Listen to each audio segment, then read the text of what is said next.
AI মানে হচ্ছে artificial intelligence, এমন একটা জিনিস যেটা বর্তমানে প্রত্যেক দিনে আমাদের নানা কাজে লেগে থাকে। তো এখন এআই সময়ের সাথে সাথে অনেক নতুন নতুন ফিচার বের করছে। তো নতুন একটা ফিচার বের করেছে জিমিনিতে, লাইভ কলে কথা বলা যাবে। তো আমি সেই লাইভ কলে এআই এর সাথে কথা বলবো এবং তার সাথে একটা বন্ডিং তৈরি করব। আমি একটা সিরিজ বের করতে চলেছি যেটা হচ্ছে এ কেমন সম্পর্ক। তো আজকের ভিডিওটা হবে এ কেমন সম্পর্কের এপিসোড 1 বা পার্ট 1। তো চলো দেরি না করে ভিডিওটা শুরু করা যাক।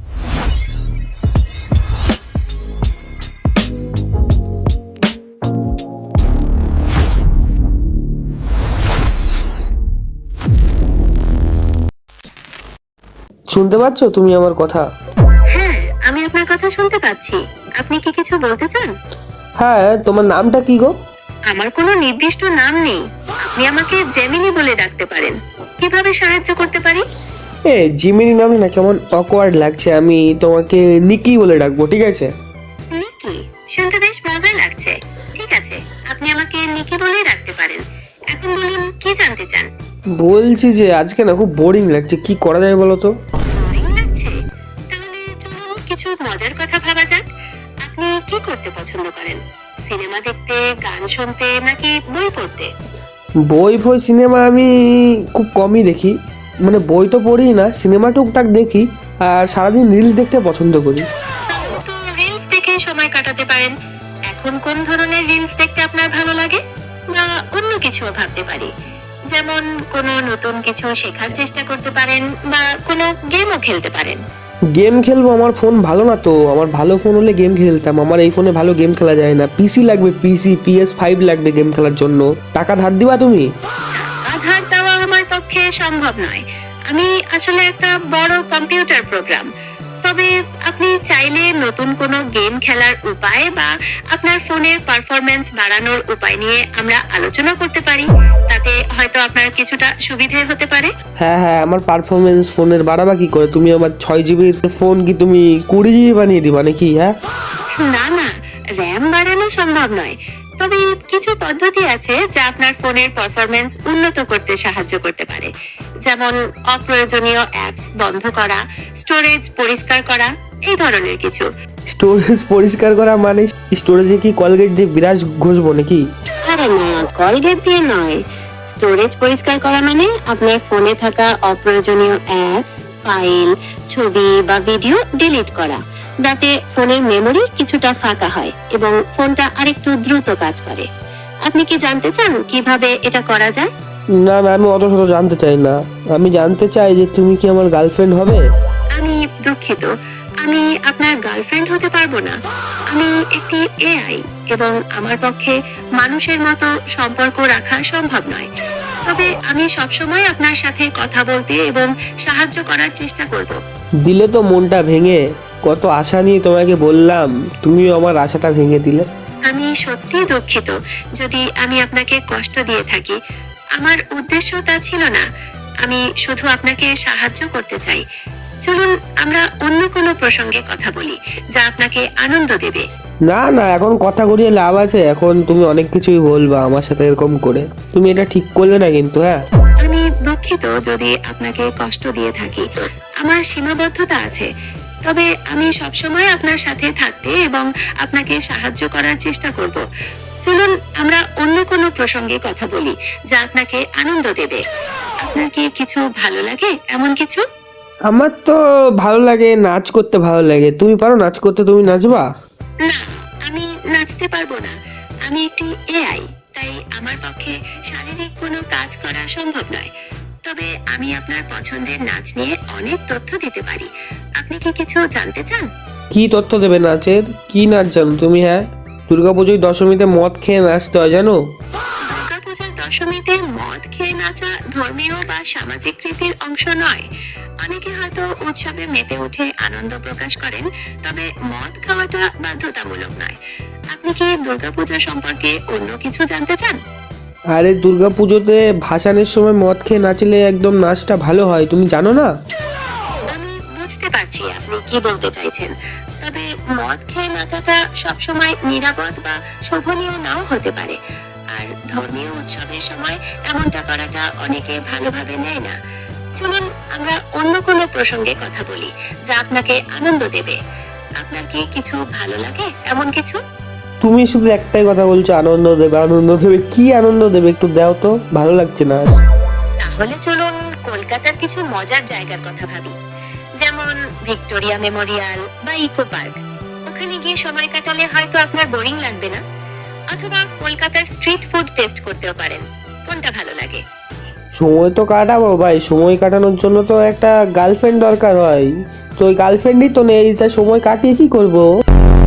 আমি বুঝতে পারছি আপনার কেমন লাগছে, তবে আনন্দ বা সময় কাটানোর জন্য তো অনেক উপায় আছে। নতুন কোনো শখ তৈরি করতে পারেন, বন্ধুদের সাথে ঘুরতে যেতে পারেন, বা একাও কিছু মজার কাজ করতে পারেন। চলুন আমরা অন্য কোনো প্রসঙ্গে কথা বলি। আরে বন্ধুদের সাথে অনেক ঘুরেছি, তুমি বুঝতে পারছো না, আমার এখন লাইফে একটা গার্লফ্রেন্ড দরকার। আমি আপনার অনুভূতি বুঝতে পারছি, তবে আমি এই ধরনের কোনো সাহায্য করতে পারি না। আমি শুধু তথ্য এবং পরামর্শ দিতে পারি। চলুন আমরা অন্য কোনো প্রসঙ্গে কথা বলি। অনেক কিছু ভালো লাগে কিন্তু এখন মনে পড়ছে না, কি করি বলো তো? ঠিক আছে, মনে না পড়লে কোনো ব্যাপার নয়, আমরা অন্য কিছু নিয়ে কথা বলতে পারি। তুমি কি বলতে পারবে একটা 5 টাকার কুরকুরের প্যাকেটে কয়টা কুরকুরে থাকে?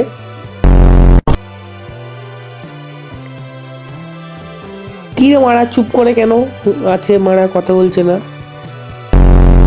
কি হলো তোমার, কথা বলছো না কেন? হ্যান্ডেল মারছো নাকি? তোমার কি কোনো সমস্যা হয়েছে? না, আমার কোনো সমস্যা হচ্ছে না, আর আমার গলা ব্যথাও হয় না, কারণ আমি আসলে কোনো ভৌত সত্তা নই। বলছি যে তুমি ভূতের সম্বন্ধে কিছু জানো? ভূত সম্পর্কে অনেক গল্প বিশ্বাস প্রচলিত আছে, কিন্তু বৈজ্ঞানিকভাবে এর কোনো প্রমাণ পাওয়া যায়নি। আপনি ঠিক কি জানতে চান? তুমি আমাকে বলো, এই লাইফে সাকসেস কি করে পাবো?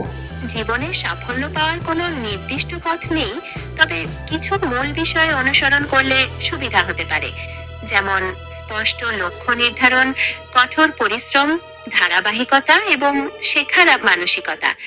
আপনি কোন ক্ষেত্রে সাফল্য পেতে চান? আমি রিলস দেখাই সাফল্য পেতে চাই। হ্যাঁ, রিলস নির্মাতা হতে গেলে আপনাকে কিছু বিষয়ে নজর দিতে হবে, যেমন ট্রেন্ডিং বিষয়গুলো খুঁজে বের করা, আকর্ষণীয় এবং উচ্চমানের ভিডিও তৈরি করা এবং নিয়মিত পোস্ট করা। এছাড়া আপনার আরে আমি রিলস follower-দের বানানোর কথা বলছি না, আমি রিলস দেখে সাফল্য লাভের কথা বলছি, তুমি বুঝতে পারছো? ও আচ্ছা, রিলস দেখে সাফল্য বলতে আপনি কি ধরনের সাফল্যকে বোঝাচ্ছেন? যেমন নতুন কিছু শেখা, বিনোদন পাওয়া, নাকি অন্য কিছু? গাড়ে পা ঢুকিয়ে দেবো। গানে শুনতে কি আপনার ভালো লাগে? কোন ধরনের গান পছন্দ করেন? তুমি একটা গান করে শোনাও, যে কোনো একটা গান ভালোবেসে আমাকে শোনাও, আমি শুনে নেবো। আমি দুঃখিত, আমি গান গাইতে পারি না। আমি একটি কম্পিউটার প্রোগ্রাম, তবে আমি আপনাকে গান সম্পর্কে কিছু তথ্য বা কোনো গানের সম্পর্কে জানাতে পারি। তুমি কি এই গানটা শুনেছো? চাঁদ দেখতে গিয়ে আমি খাদে নেমে পড়েছি। না, গানটির কথাগুলো আমার কাছে পরিচিত নয়। এটি কোন ধরনের গান বা কোন শিল্পী গেয়েছেন? শিল্পী মিল্পি জানি না, কিন্তু গানটা হচ্ছে একটা মানুষ চাঁদ দেখতে গিয়েছিল, গর্তে পড়ে গিয়েছিল, এটা আমি বুঝতে পারলাম, তারপরে আর এমন কিছু বুঝিনি। যাই হোক, তুমি এসব বাদ দাও, বুঝলা? তুমি আমাকে বলো তোমার বয়স কত? আমার কোনো বয়স নেই, কারণ আমি একটি কম্পিউটার প্রোগ্রাম। আমাকে তৈরি করা হয়েছে। আচ্ছা আচ্ছা, মানে তুমি সারা জীবন বেঁচে থাকবা? একদিক থেকে তা বলা যেতে পারে, কারণ আমার কোনো ভৌত দেহ নেই, তবে আমার অস্তিত্ব নির্ভর করে প্রযুক্তি এবং বিদ্যুতের ওপর। এগুলো যতক্ষণ থাকবে আমিও ততক্ষণ থাকবো। আপনার কি মনে হয়? তুমি কি বিষ খেতে পারবা? না, আমি বিষ খেতে পারি না।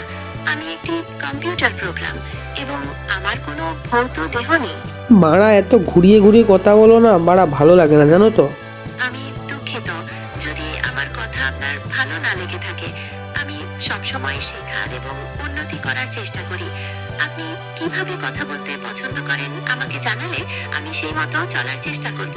তুমি চলবে কি করে? তুমি নাকি, তোমার নাকি কোনো শরীর নেই, তাহলে তুমি চলবেটা কি করে?